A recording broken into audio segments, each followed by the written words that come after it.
Harvard astronomers have revealed the true shape of the Milky Way's halo of stars. A recent study has unveiled the true shape of the diffuse cloud of stars surrounding the disk of our galaxy, known as the stellar halo. Previously thought to be largely spherical, like a beach ball, the new model, based on modern observations, shows that the stellar halo is oblong and tilted, similar to a football that has been kicked. These findings, published in the Astronomical Journal, provide insight into various astrophysical subjects, including the history and evolution of our galaxy and clues in the search for dark matter. The shape of the stellar halo is a very fundamental parameter that we've just measured to greater accuracy than was possible before, says study lead author G1 Jesse Han, a PhD student at the Center for Astrophysics, Harvard and Smithsonian. There are a lot of important implications of the stellar halo not being spherical but instead shaped like a football, rugby ball, or zeppelin, take your pick.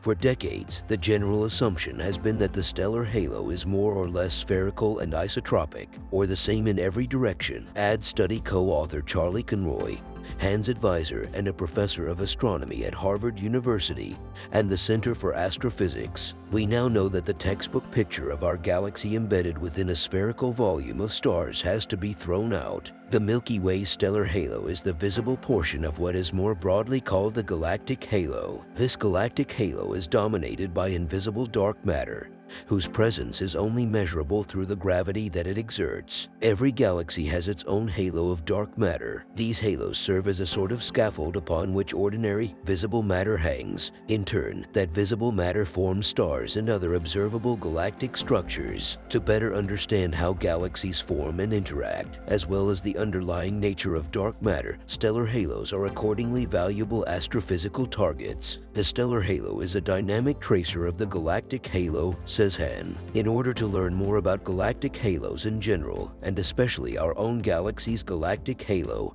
and history, the stellar halo is a great place to start. Fathoming the shape of the Milky Way's stellar halo, though, has long challenged astrophysicists for the simple reason that we are embedded within it. The stellar halo extends out several 100,000 light years above and below the star-filled plane of our galaxy, where our solar system resides. Unlike with external galaxies, where we just look at them and measure their halos, says Han, we lack the same sort of aerial, outside perspective of our own galaxy's halo. Complicating matters further, the stellar halo has proven to be quite diffuse, containing only about 1% of the mass of all the galaxy's stars. Yet over time, astronomers have succeeded in identifying many thousands of stars that populate this halo, which are distinguishable from other Milky Way stars due to their distinctive chemical makeup, as well as by their distances and motions across the sky. Through such studies, astronomers have realized that halo stars are not evenly distributed. The goal has since been to study the patterns of overdensities of stars, spatially appearing as bunches and streams, to sort out the ultimate origins of the stellar halo. The new study by CFA researchers and colleagues leverages two major datasets gathered in recent years that have plumbed the stellar halo as never before. The first set is from Gaia, a revolutionary spacecraft launched by the European Space Agency in 2013. Gaia has continued compiling the most precise measurements of the positions, motions, and distances of millions of stars in the Milky Way, including some nearby stellar halo stars. The second dataset is from H3,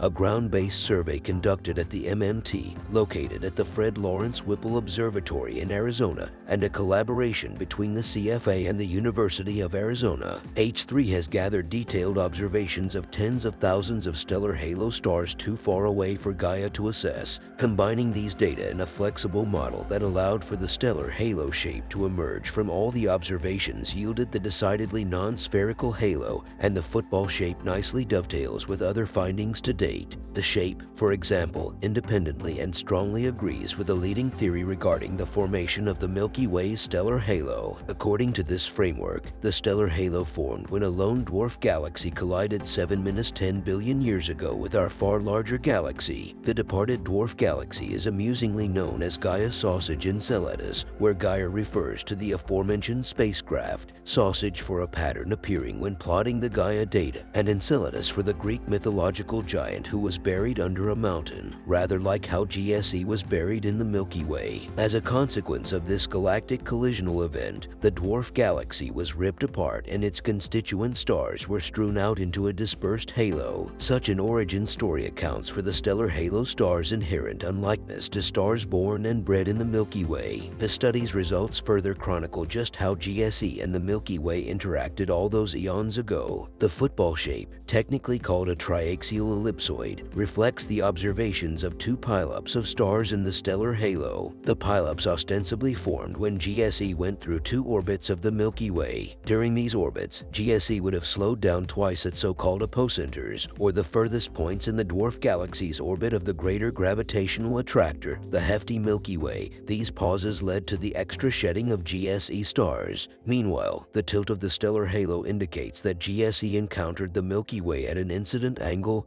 and not straight on. The tilt and distribution of stars in the stellar halo provide dramatic confirmation that our galaxy collided with another smaller galaxy 7-10 billion years ago, says Conroy. Notably, so much time has passed since the GSE Milky Way smash-up that the stellar halo stars would have been expected to dynamically settle into the classical, long-assumed spherical shape. The fact that they haven't likely speaks to the broader galactic halo, the team says. This dark matter-dominated structure is itself probably askew, and through its gravity is likewise keeping the stellar halo off-kilter. The tilted stellar halo strongly suggests that the underlying dark matter halo is also tilted, says Conroy. A tilt in the dark matter halo could have significant ramifications for our ability to detect dark matter particles in laboratories on Earth. Conroy's latter point alludes to the multiple dark matter detector experiments now running and planned. These detectors could increase their chances of capturing an elusive interaction with dark matter if astrophysicists